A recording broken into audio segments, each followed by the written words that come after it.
Hey everybody, welcome back to my garden. We are near the end of June and my garden has officially hit the wild and crazy phase where everything's kind of really growing and kind of out of control, and I'm just having to let a lot of things go and enjoy the harvest that's coming in, because boy do I have some great harvest this year. We have had rain almost daily for the past couple of weeks, off and on, and so I'm not out here working as much as I could be, and that's okay. I'm just letting things do whatever it is they want to do, and I come out and harvest every other day. And it's all good. It's like this point in the garden where you just have to let go, and that's kind of where I'm at. All right, so let's go through some stuff. We have got tomatoes, and boy, I'm harvesting tomatoes.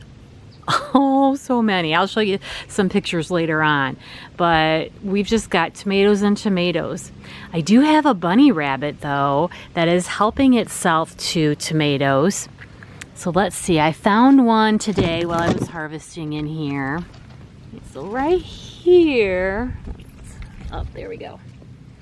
See, you can see this beautiful giant Cherokee purple that the bunny rabbit has eaten well over half of. And when I find it, I just leave it, because sometimes it'll come back and finish it off. And I figure since it's already started, I'd rather it finish off that one than start on another one. So what I've done because of the bunny rabbit is I'm just picking everything when it's starting to blush and letting it ripen inside. And so I'm getting most of the harvest, and the bunny rabbit is just getting a few here and there, and gosh, I've got plenty to share. So here we've got the Heat Master, and these, I mean, just look at all the tomatoes that are in here. This is a determinate hybrid, and the tomatoes aren't getting super big, not like the Cherokee purples are. Those are ginormous, but there sure are a lot of them, and these just are a red slicer tomato, and they're doing fantastic, as are all the tomatoes.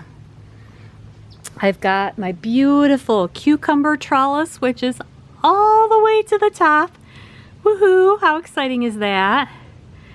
And I've been getting plenty of cucumbers, more than I can eat for sure.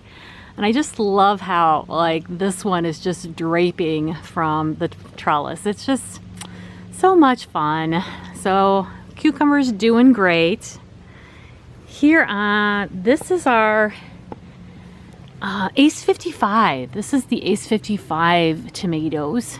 And they're also a determinate hybrid red slicer. And they're doing fine. Like, I'm not super impressed with them, but they're putting on plenty of fruit, and we're going to get some good harvest out of them. And then my last tomato bed, we've got the Brandywine Black, and these look almost exactly like the Cherokee purples. They taste the same. They're not putting on quite as many fruit, but some of them are definitely a nice size, and I've been really happy with its performance as well. Now, you can see with all that rain, we've got some blight here. I've already had to do a couple of rounds of pulling off blight, and I've been spraying it with some stuff, but when it rains every day, you just can't keep up with it. And that's kind of, I guess, what happens here, is once you hit this season, your tomato plants really struggle, but you know, that's just the way it goes, and it's okay. Oh, now look at this mess here. Because of all the heavy rain and all the winds, my flowers are just falling over. Sad and sorry, but they still look beautiful, and it needs to be weeded, and all kinds of work could be done, but I'm just letting it go, and it's all good. We've got inside the greenhouse my cabbage, and like you can see, we've got some damage Like this cabbage has got, well, look at that little worm right there. Okay, it's time to get out the BT and do some more spraying. And like this cabbage is definitely damaged, but this one looks pretty good. That one's got a little bit of mold, it looks like, so it's probably time to harvest these guys. Get them in, make some coleslaw, yum. And then I harvested all the kale and just left the roots in there, and it's growing new baby kale. Oh, but look, something is eating the heck out of this one. Yeah, I definitely got some pest damage in here, and that's the theme for my garden right now.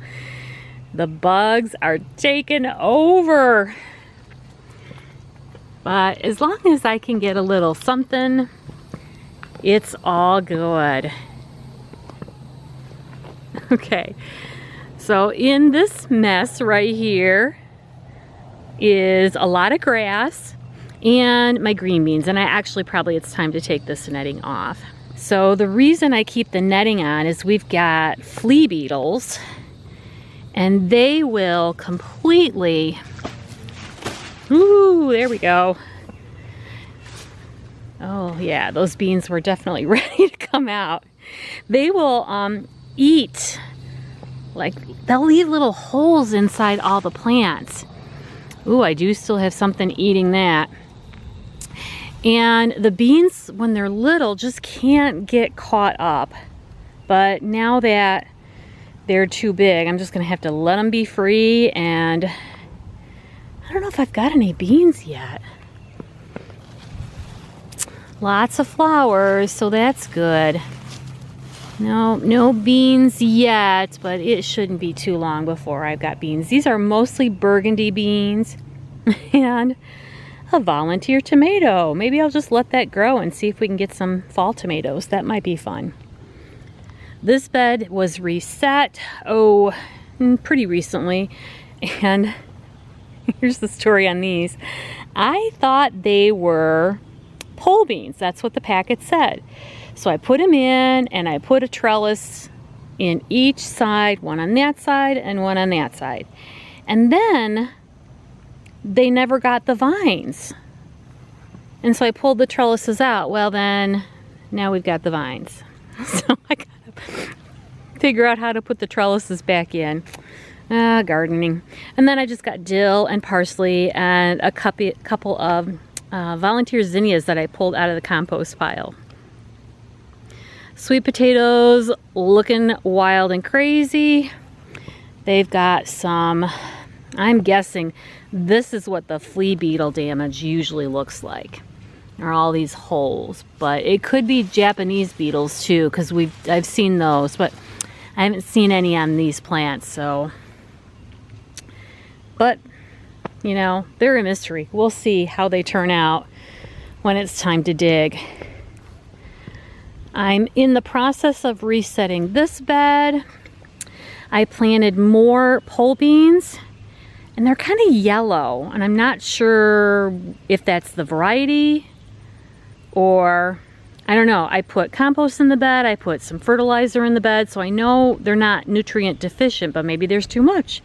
Who knows? And then in the front of this bed, I've got some beets that I need to plant, some beet seedlings, but it's been so raining, the ground is just waterlogged right now. This bed is empty for now. It's gonna get some carrots probably end of July, early August for fall. So that's just waiting for its next turn. Oh, and look at the pumpkins. Look at them. They are going everywhere, which pumpkins excite me so much. I love when they get like this. And I do have some pumpkins. Let's see if I can show one. Oh yeah, here we go. So here's one pumpkin. That was the first one. There's my hand, so you can kind of see the size of it. It's getting nice and big. But if you notice the yellowing leaves in the middle, the squash bugs have arrived. And these pumpkins are supposedly somewhat resistant to squash bugs, but there really aren't any winter squash that I've found that are totally resistant. And so they just come, you get tons of them. And for a couple of days, I went out and I picked off the squash bugs and I picked off all the eggs, and I spent hours doing that. And then I went out 2 days later and there was a million there again. And so I decided, you know, I don't want to spend the rest of my summer picking off squash bugs. So I'm just gonna let it go. And last year I got one pumpkin before the squash bugs totally demised everything. But yeah, see, there's a squash bug right there on that.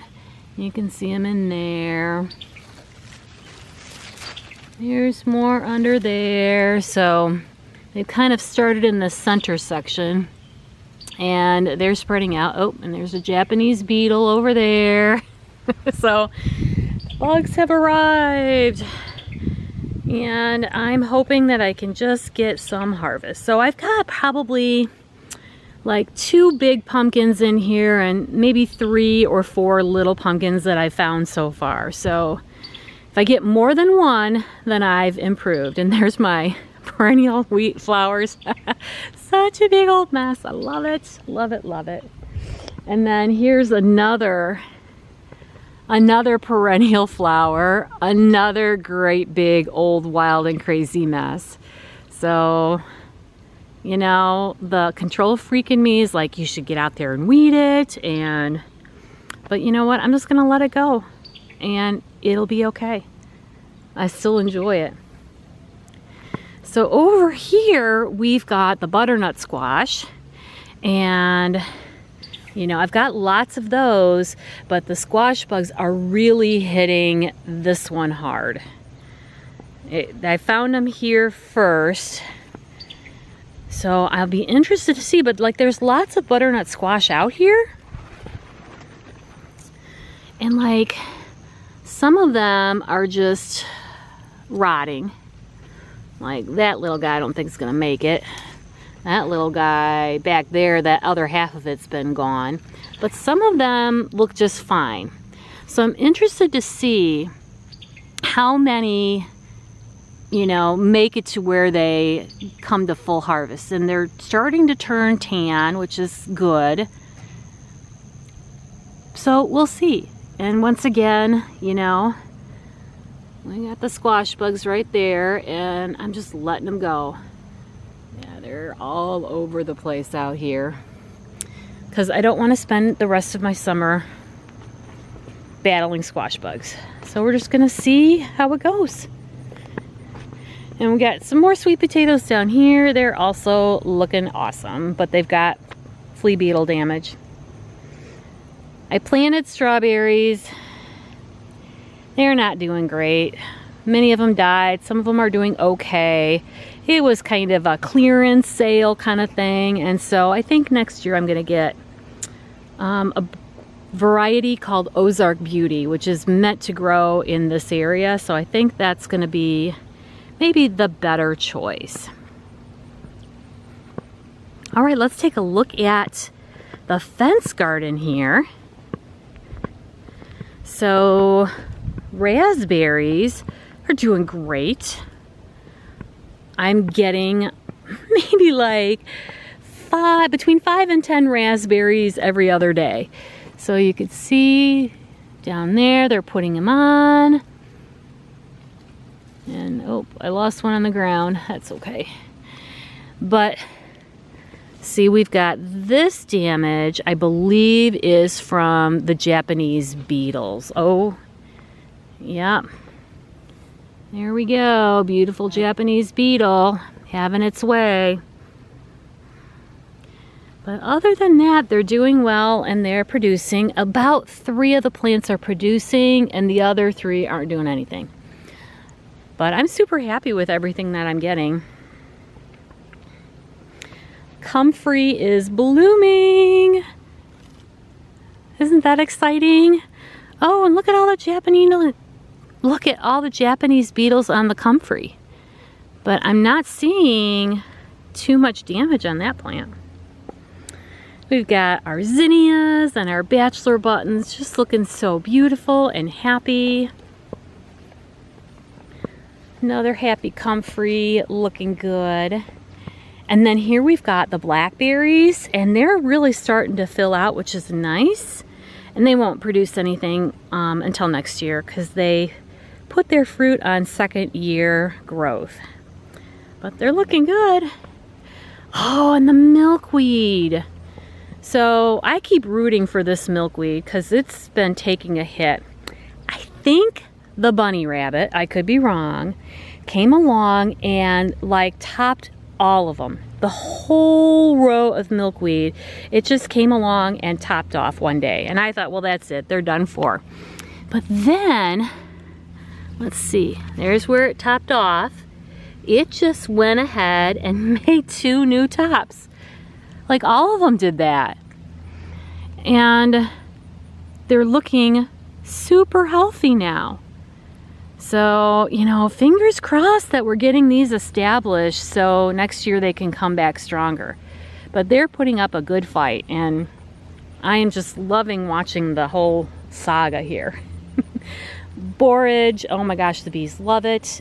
We've got the amaranth, and you could see really here, down here we get a lot of flea beetle damage, and they love the amaranth. Oh, especially the Love Lies Bleeding amaranth. I don't know how this plant is still alive. Because, I mean, just look at all the bug damage there. So sad, but it seems to be doing all right. We've got lovely canna lilies, and the things that are eating these are the Japanese beetles. I've come and cleared those off several times, but they're hanging in there and looking just beautiful. I've got them all the way down the row. Coleus looking spectacular. Sunflowers just about done for, but yeah, this annual row has just been so pretty and ever changing. It is just a joy. Even though the bugs are having their way with things, the plants are just soldiering on and doing a really nice job. Super exciting. So here's just a view of the garden from below. And I know in the middle of winter I'm going to watch this video and I'm just going to be itching for next year's garden, but it will definitely get me through the winter season.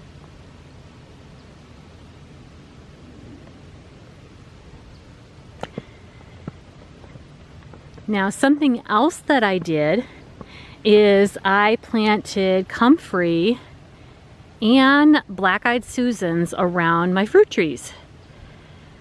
So the plan is eventually to just let the comfrey come up every year and then just do chop and drop. And so it will be a perennial fertilizer for my fruit trees. So that's supposed to work really well. Now, I did have a bit of a problem where I didn't tell Bob that I had planted these because I did it while he was away. And he did not realize that those were plants because they look a lot like mullein, which we have all over the place here. So he weed whacked some of mine. So like you could see, oh, look, that one's gonna bloom. This comfrey is doing just fine. He missed that one. But this comfrey is so little because he completely whacked it off, and it's coming back and it'll be just fine. So we had a little miscommunication there. I just forgot to tell him. And then the black-eyed Susans will be great for next year just to add a little color over here. So that's going to be really handy to keep my fruit trees nice and healthy, just to have a little extra fertilizer. And from what I understand, you really can't kill comfrey once you get it going, so it'll be a really good addition to our fruit trees. Now we're definitely getting, yep, I don't know if you could see it all the way up there, but we've got Japanese beetle damage on the fruit trees. And like, I'll go shake them off, and even spray the tree to prevent them from coming back, but they just keep coming back. So I don't know what the solution is. I know a lot of people say you can't maintain fruit trees without using some kind of pesticidal spray, but we'll see. The mulberry trees are doing great. That one that I thought was dead is definitely coming back to life. And this one back here is looking really good, really starting to take off. It's more than double its size. So we're happy about that. And my front gardens are just looking happy. Lots of color. I had a problem with the deer eating my impatiens. I guess those are like candy to deer. So they came and they helped themselves several nights in a row. So now I have to put, I don't have to, but I'm choosing to put, now I'm putting netting around anything that they can reach. And that definitely helps. They can't reach that one, so that basket's nice and happy. But everything over here had to get some netting too, just to keep it protected from the deer, which is fine. I knew it was a gamble when I planted them. So now what I want to do is just take a minute and show you the harvest from the garden so far this year. And it's just fascinating that it's, you know, end of June and we are well into harvesting lots of different things. Okay, so here is my onion and garlic harvest. And I had these curing out in the garage for quite a while. So this is more than enough onions and garlic to get me through the next year. The garlic would probably last me 5 years if it would, you know, hold out that long. But I'm good on onions, I'm good on garlic. And so here are my canned goods so far this year. And I've got some freeze-dried stuff. So here I've got my carrot harvest. I got a good harvest of carrots, the most I've ever grown. And I put them in 1 serving containers. I think these are half pints because I'm the only one that eats vegetables in this family. So that way I can just grab 1 serving at a time and have it with a meal. And then here are the beets over here. I also had a really nice harvest of beets. The beets are really good. They're really tender and sweet, and I don't put anything on them. They're just beets and water, so that's exciting. I have lots of relish. Now that I harvested last year, so, you know, I don't need any more relish. I'm good to go. And then we've just got some jams over there from earlier. So that's just my little pantry where I'm starting to store away some of our harvest. Now, what you're looking at right here is the harvest from today. So I went out and picked all the tomatoes that were starting to blush, some cucumbers, and a few raspberries. And so that was a really nice harvest just for today. And what I'm doing right now with most of the tomatoes is I'm just putting them into bags and sticking them into the freezer. So in the freezer, I'm just saving bags and bags of tomatoes. And we'll get those canned up into sauce, which is just oh so exciting. So let's see, I've harvested celery, beets, carrots, onions, and garlic. In the process of harvesting tomatoes, raspberries, and cucumbers, and then just waiting on everything else and hoping that the bugs don't win the war. That hopefully we'll get enough out of this. And what's nice is, you know, most of this I'm growing just for me, so if it doesn't work out, I think I'm gonna be just fine. So that's kind of where my garden is right now. I love seeing your guys' videos. So please keep sharing your gardens too, whenever you can. All right, love you guys. Bye.